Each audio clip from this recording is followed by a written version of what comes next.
ये जानते हैं देश दुनिया से जुड़ी प्रमुख 10 बड़ी खबरों के बारे में। हमारी पहली खबर, इंडिगो ने बढ़ाया फ्यूल सरचार्ज। जी हां, भारत के प्रमुख एयरलाइंस इंडिगो ने घोषणा की है कि 14 मार्च से घरेलू और अंतर्राष्ट्रीय उड़ान की टिकट महंगी हो जाएगी। एयरलाइन ने जेट फ्यूल की कीमतों में भारी बढ़ोतरी को देखते हुए फ्यूल सरचार्ज लगाने का फैसला किया है। जानकारी के मुताबिक घरेलू उड़ान पर 425 तक और अंतर्राष्ट्रीय उड़ान पर 2300 तक अंतर्राष्ट्रीय चार्ज लिया जाएगा। कंपनी का कहना है कि पश्चिम एशिया में ईरान, इजरायल और यूनाइटेड स्टेट के बीच जारी तनाव के कारण जेट फ्यूल की कीमतों में करीब 85% तक बढ़ गई है, जिसका असर एयरलाइन उद्योग पर पड़ रहा है। नई दरें 14 मार्च की आधी रात से लागू होंगी।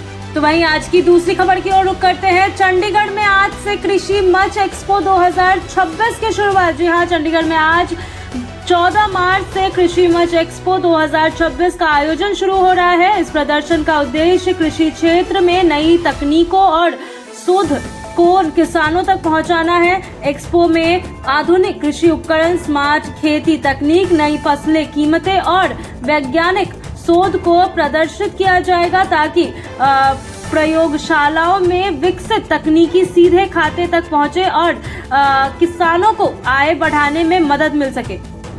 तो वहीं आगे बढ़ते हैं आज की तीसरी खबर की ओर। बंगाल चुनाव से पहले कोलकाता में पहुंचेंगे प्रधानमंत्री नरेंद्र मोदी। जी हां, प्रधानमंत्री नरेंद्र मोदी आज कोलकाता में एक विशाल जनसभा को संबोधित करेंगे। पश्चिम बंगाल के चुनाव माहौल के बीच होने वाले इस रैली में करीब 5 लाख लोगों के पहुंचने की अनुमान लगाया जा रहा है। इस दौरान प्रधानमंत्री लगभग 18,680 करोड़ रुपए की विकासी परियोजनाओं की भी शुरुआत करेंगे, जिनमें बुनियादी ढांचे, परिवहन और शहरी विकास से जुड़ी योजनाएं भी शामिल है। तो आगे लेके चलते हैं आज की चौथी खबर की ओर। आपको दिल्ली जल बोर्ड का अलर्ट। जी हां, दिल्ली जल बोर्ड ने राजधानी के कई इलाकों में 14 और 15 मार्च को पानी की आपूर्ति प्रभावित होने का अलर्ट जारी किया है।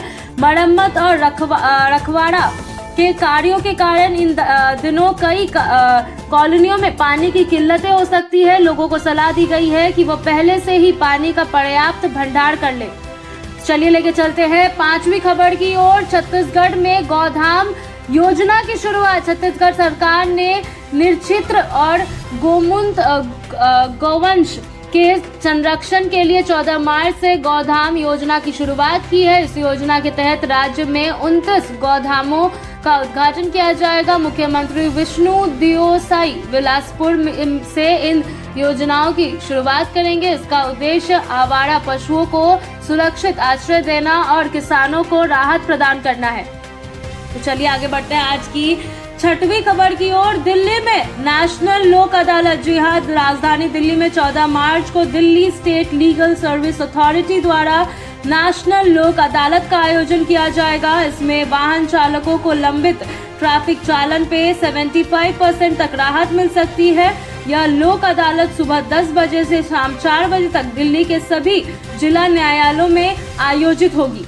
तो वहीं लेके चलते हैं आज की सातवीं खबर की ओर। 14 मार्च से शुरू होगा खरमास। जी हां, 14 मार्च की रात 3:07 से खरमास की शुरुआत हो रही है। हिंदू मान्यताओं के अनुसार इस अवधि में विवाह, गृह प्रवेश और अन्य शुभ कार्य नहीं किया जाएगा। यह अवधि लगभग 1 महीने तक चलेगी और 14 अप्रैल को मीशा संक्रांति के साथ समाप्त होगी, जिसके बाद फिर से शुभ मुहूर्त शुरू हो जाएंगे।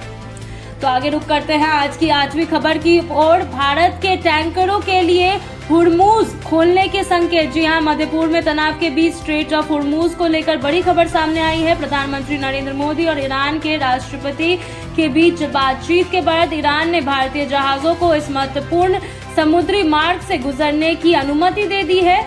ईरान राजदूत मोहम्मद फताही ने कहा कि भारत हमारा मित्र देश है और भारतीय जहाजों को रास्ता देने पर सकारात्मक विचार किए जा रहे हैं। तो वहीं आज की 9वीं खबर की ओर रुख करते हैं। ट्रंप के दावे के साथ अमेरिकी राष्ट्रपति डोनाल्ड ट्रंप ने दावा किया है कि ईरान के खिलाफ चलाया गया ऑपरेशन एपिक फ्यूरी सफल हो रहा है। उनके अनुसार इस अभियान में ईरान के करीब 6000 ठिकानों को निशाना बनाया गया और कई जहाजें व बारूदी सुरंगों को नष्ट किया गया। हालांकि विशेषज्ञों का मानना है कि ईरान के साथ संघर्ष अभी पूरी तरह खत्म नहीं हुआ है और तेल आपूर्ति को लेकर वैश्विक संकट बना हुआ है। तो वहीं आखिर बढ़ते हैं आज की आखिरी और 10वीं खबर की ओर। एलपीजी संकट से देश भर में हाहाकार। जी हाँ, देश के कई हिस्सों में रसोई गैस की कमी की खबरें सामने आ रही है। बिहार में एक घर और दुकान से 250 गैस सिलेंडर बरामद किए गए हैं, जिससे कालाबाजारी का खुलासा हुआ। सरकार